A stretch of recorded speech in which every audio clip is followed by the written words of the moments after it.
What's going on, Peacemakers, and welcome back to my channel. Man, it's been a bumpy ride, to say the least, of a season to get to this point, and we're here to break it down. We're talking about Peacemaker Season 2, Episode 8, titled Full Nelson. Yeah, this was an episode of television. A bunch of music videos, some things that just didn't seem to add up, and yeah, we're going to unpack it all in this finale, focusing on the inevitable kiss, the horrors behind the doors, and the chilling reveal of Planet Salvation. Let's break this finale down, and hopefully we can have some good things to say about it. Full spoilers ahead. Now, we open this finale with the flashback that we've been waiting for, and it's 1 month ago, and that's focusing on Chris and Harcourt, who are out at the Big Belly Burger, loose and having fun and laughing, and definitely fueling up with some liquid courage. Now, Chris spots a flyer for the Nelson's Band cruise, confirming that this is the infamous boat night that we've been talking about since episode 1 of this season. Now, this happens later in the episode, but since we're here, let's just talk about it. It finally happened. We see what happened between Harcourt and Chris as Harcourt lets her guard down entirely. It's vulnerable, it's real, and they finally seal the deal with a kiss. But we know Harcourt, she doesn't have emotions, as she says, as she naturally leaves the situation. Now, cutting back to present day, and we see that Chris is completely derailed after what happened in last week's episode. As we see him in his cell, convinced that he's cursed, and as he calls himself the Angel of Death, as he refuses to see any visitors. Now, if there is something positive to say about this finale that ties into the overarching theme of the season,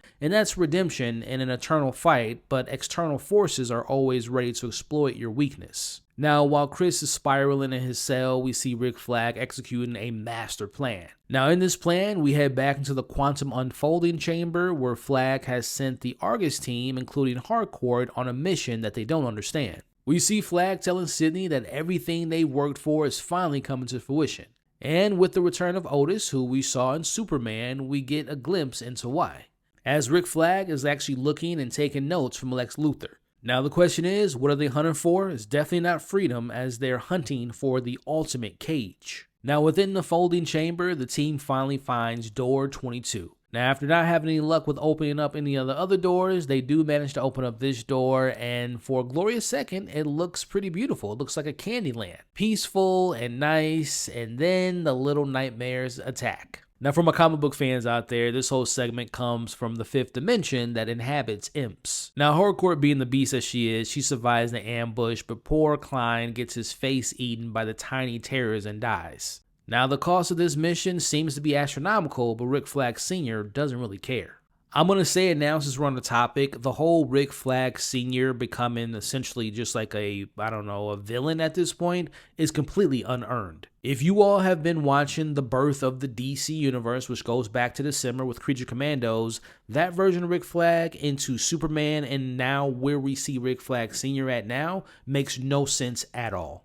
How this man went from working side by side with metahumans to save the world to now wanting to imprison metahumans, which we'll talk about here in a second, again, to me, just seems short-sighted and seems to came out of left field, and I'll be honest, I hate it. But as I digress, we'll save more of my thoughts for later. We are back at the house where John and Harcourt finally talk, realizing they are utterly in the dark about Rick Flag's true motives. Now, Harcourt, against her character arc so far this season, she doesn't really seem to be that concerned about the people that's dying in these missions in the chamber. She thinks that whatever Flag is doing is for the betterment of the people. But John corrects her and lets her know that whatever Flag and Lex Luthor is building that is not for the betterment of the people, it's probably something evil. Meanwhile, we get a brief but an important character moment that wasn't built properly this season. As we see Ads finally breaks up with her wife, again to me it wasn't built up at all because the last time we saw her wife was maybe 7 episodes ago and she hasn't mentioned her since, but all of a sudden we're supposed to care about this breakup, which again didn't mean anything to me, but it does clear the decks for the future of this character to focus on more things and maybe give Adebayo more to do than just giving her a wife and dogs and wanting to have a security team and all that. It was just terribly written. If you all have been following my breakdowns, I'm a big Adebayo fan, and boy, you talk about a waste of a character. Absolutely no mention of her mother, Amanda Waller. Absolutely no character growth whatsoever. Just terribly written this season. Now comes the big reveal, and that's Rick Flag's massive celebration with all these people dying around him again. This is just so embarrassing the way this has been written and how things are just rushed. We see Rick Flag has his catalog of the different multiverses that we encounter in this episode. We get a wormhole, which looks similar to the one we saw in Superman. We have a dimension with burning skulls. And then this is kind of cool, I'm not going to lie, because I'm a DC fan. We get the Deceased Planet, which is filled with zombies from the comics. It's just a gold mine of data for Rick Flag Sr. so far. But the key finding that Rick Flag Sr. has been looking for is the reveal of Planet Salvation. Now, the whole plan is Rick Flag Sr. is working primarily off a proposal conceived by Lex Luthor, and it is creating the ultimate intergalactic prison. A place where dangerous and literally all metahumans are dumped with no hope of return. As we see Rick Flag Sr. pitching this to the Secretary of State, who seems to be on board with this idea. Again, how we go from Superman to Peacemaker, where the Secretary of State and Rick Flag seem to be kind of sympathizing with metahumans, especially Superman for saving the world from Lex Luthor, who they're now working with, and they like to work with his plan. Yeah, the writing is just all over the place. Now, for those that aren't too familiar with Planet Salvation from the comics, it was actually based on a pitch from George R.R. Martin, and it follows a world where various supervillains are captured by the Suicide Squad and imprisoned on a distant planet. The story features the villains splitting into alliances and either attempting to escape the planet or choosing to rule over it. Now, at the time of this recording, I've seen some things that James Gunn has said about Planet Salvation, and it seems to be important to the future of the DC Universe. Most likely, we'll see a plot line of this happening in Man of Tomorrow. And I'm sure the people that love this finale and love this season will probably hold on to the fact that, oh man, this is setting up the future. But as I'll talk about later, I'm more concerned about the present and not worried about the future. And this episode seems so more concerned about the future of the DCU than actually having a satisfying conclusion to this season of television. Now, don't get me wrong, thematically, I understand the expression that the show is trying to focus on here, and that's the theme of control. Now, whether that be Rick Flag Sr. or Lex Luthor, they're not trying to work side by side with metahumans, even though both characters have worked with metahumans, whether it be Lex Luthor working with the engineer or working with Ultraman, or you have Rick Flag Sr., who, like I said, work with a team of metahumans. They don't want to work beside them. They now just want to get rid of them entirely, which again, I understand the theme of that, but it just doesn't feel earned, especially from the perspective of Rick Flag Sr. But back to the episode, Bardot having lost some agents, and as she calls them friends, like I didn't know she had any friends in Argus. She seemed to hate working there, but she realizes this plan is monstrous, which leads her to calling Harcourt. And in this, we do get an unlikely but kind of a fun alliance. We see Ads and Harcourt bringing in Bardot as they work together to try to do something for good. But first, they need Chris. Now we watch as Adrian steps up, being talked to by Adebayo to using the blood money, or as he calls it, the curse money, for something good, and that's to bail Chris out. Now they end up bailing Chris out, but he still heads home, only immediately to pack up to leave town, as we watch the 11th Street kids intercept him at his hotel. Now, the best part of this episode is the emotional centerpiece of the episode. As Adrian tackles Chris to stop him from running, we have ads leading to this genuine heart-to-heart moment with all the 11th Street kids trying to talk Chris to not leave. As we watch, everyone shares what Chris means to them, and it is a heartfelt moment, but it just didn't work for me because we spent the majority of this season with the team being split apart. Now, Chris finally gets the answer he needed from Harcourt, and that's yes, the kiss meant something to her. So let's talk about this. So we just saw a scene of Adebayo, we saw Adrian, John, even Harcourt, pouring their hearts out, letting them know how much they love Chris, and putting on Harcourt aside for a second, but just ads, pouring their heart out, like, no one in this world loves me, but you love me. Yes, you're a goofball, but you love me, and I love you for loving me. That's sweet. But after Chris hears that, he still was willing to stay back. It wasn't until Harcourt said, yeah, your kiss meant something, that he was all happy and celebrating. So the man that's been waiting to have love his whole life, he's been rejected by his dad, he lost his brother in both universes, but now he has people telling them that they love him, that he means something, but that doesn't mean anything to him, and he only cares about Harcourt. He's simping over Harcourt. We've been building this whole season of him wanting people to love him, and once he gets that, he says, I don't want that, I just want you to love me, Harcourt. He gets that, and it just feels like a slap in the face from a character perspective. Oh boy, if you guys can't tell, I was not a fan of this finale, but again, we'll save that towards the end. Peacemaker. What a joke. Now, after Harcourt tells Chris what she did, Chris breaks free of his own mental prison. He's finally back. Now, we watched them celebrate in slow motion, founding a new security service with the whole crew, which actually includes Bardot, Flurry, Judo Master, all coming together with 11th Street kids as this new service will be going under the name of Checkmate. Now, obviously, for those that don't know, Checkmate is a nod to the comics, but now it's founded on this genuine friendship and the moral alignment rather than the cloudy government operations from Amanda Waller. As we get the classic triumphant slow motion walk, the music swells and you think they've won. But we see this happiness only lasts about 5 seconds. As Chris returns to his hotel room, ready to start his new life with his new team, we see he gets taken.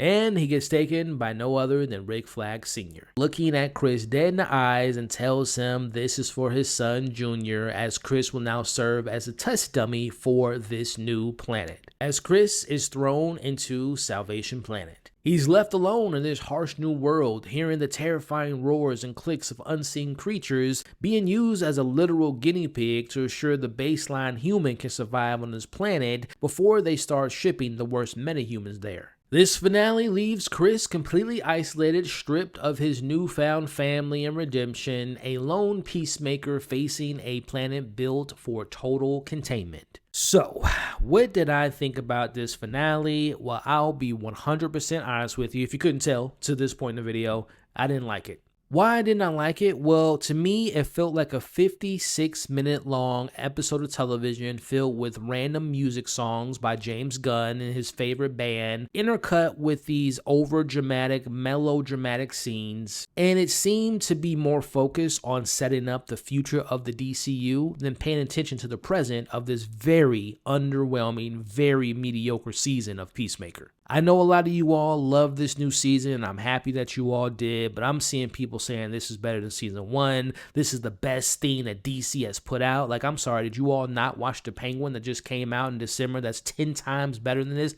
Hell, I won't even talk about the Penguin. I'll talk about Peacemaker season 1. If you think that Peacemaker season 2 is better than season 1, we're going to have to agree to disagree, because Peacemaker season 2 was absolutely inconsistent, completely uneven, and honestly, felt like a waste of time. Now, sure, as you all, if you've been following my breakdowns, there have been some good moments in a cut with some of these episodes. There's been good episodes, but collectively speaking, this was such an inconsistent, sloppy season of television. Whether it was, and listen, I'm a James Gunn fan. I like James Gunn, but this to me is my biggest fear of the DC universe moving forward. That is the simple thing of no one being able to tell James Gunn no. No, James Gunn, we shouldn't spend time on Agee having this subplot with this fake person played by one of your best friends, or rather for spending time with Vigilante or Adebayo building actual characters. No, let's just have a gag about bird blindness. No, James Gunn, let's have Peacemaker go to this planet called Earth X filled with Nazis and build it up to just absolutely nothing. And oh yeah, we're going to have Keith end on a cliffhanger, him being this potential villain, but we're not going to address that at all. And oh yeah, like I said, the blacks that are left on the planet, all the minorities on Planet X, oh, don't worry about them. They'll be fine. Oh, James Gunn, don't tell the media that the reason you didn't give episodes 6, 7, and 8 is because there's these big, and I quote, James Gunn said this, big cameos, big DC characters that you all are going to be so excited to see. No one told James Gunn to say, don't say that. Just let the show speak for itself besides overhyping people up. Look, man, I don't want to spend more time on this finale. I'm still a fan of these characters. I thought, if I were to speak positively about this finale and this season in general, even though I didn't feel the conclusion was earned, I did like seeing the character journey we saw Peacemaker on, trying to find love, whether it was in another dimension filled with Nazis. That was interesting. Looking at Harcourt, a character that really didn't have that much going on in season 1. She was a badass, don't get me wrong. She was a cool character, but didn't have a character arc. She got her arc in this season. She was finally vulnerable. I'm assuming that her and Chris are now a thing, even though it wasn't explicitly said. You can just kind of read the tea leaves and kind of get that understanding that they're now a thing. But her storyline really worked for me. Outside of that, Adebayo had nothing to do. Vigilante's just a walking joke. I love Vigilante, but this is like James Gunn's version of Deadpool. John Economos had some moments. Agee, we all love Agee, but I mean, it's Agee at the end of the day. And then all the new supporting characters, Bardo, Langston, Rick Flag Sr., those characters just to me were just nothing burgers. And again, don't even get me started. You guys heard me talk about Rick Flag Sr. this season. Absolutely all over the place. Again, you look at Creature Commandos, you look at Superman, and then you look at what we got in this season of Rick Flag Sr., it doesn't add up. So, with all that said, I would say this was a failure of a finale of television, and as of right now, James Gunn hasn't confirmed there's going to be a season 3, so we're led to believe this is the last time we're going to see Peacemaker in the context of a TV show. Clearly, we're going to see Peacemaker in Man of Tomorrow in some other capacity, and these other characters will probably be in Man of Tomorrow, but as of right now, this is the season/series finale of Peacemaker, and if that's the case, what a disappointment. But that is just my thoughts on this season and this finale. But I want to know yours in the comments below. Hey, if you loved it, I am happy for you. I'm glad you enjoyed it. If I were to look at this as just like a sitcom television show that doesn't need to be taken seriously, then yeah, it's a fun show. But in the context of where it came from season 1 into this season, it was just, you can tell James Gunn was writing this while writing Superman. He has too much on his plate, and I think this show suffered from that, me personally. But again, let me get off my soapbox and toss it back to you all. What did you think about the finale? What did you think about the season? What worked? What didn't work? What are your theories? What do you hope to see in the future? Let's talk about it all in the comments below. If you all appreciated my breakdown, please do me a favor, hit the like button, but also in doing so, hit the hype button on YouTube. Please consider sharing this video, but more importantly, sharing your thoughts in the comments, and consider subscribing to the channel. And if you're listening to this on Apple Podcasts or Spotify, consider subscribing to my podcast. Leave me some comments about what you thought of the season finale. What did you think about the season overall? And leaving me a review, I would really appreciate it. Man, guys, I'm sorry that I'm not enthusiastic about this finale. I'm really disappointed, but I'm still hopeful for the future of the DC universe. I am really excited for Supergirl. I cannot wait for Lanterns. If I'm being honest with you all, I am so glad to be out of the James Gunn's world of Creature Commandos, Superman, which things I enjoyed, going to Peacemaker. I'm just so glad to have this universe in someone else's hands. So thank you all for watching or listening. Hope you all stay safe, and I will catch you all on the next breakdown.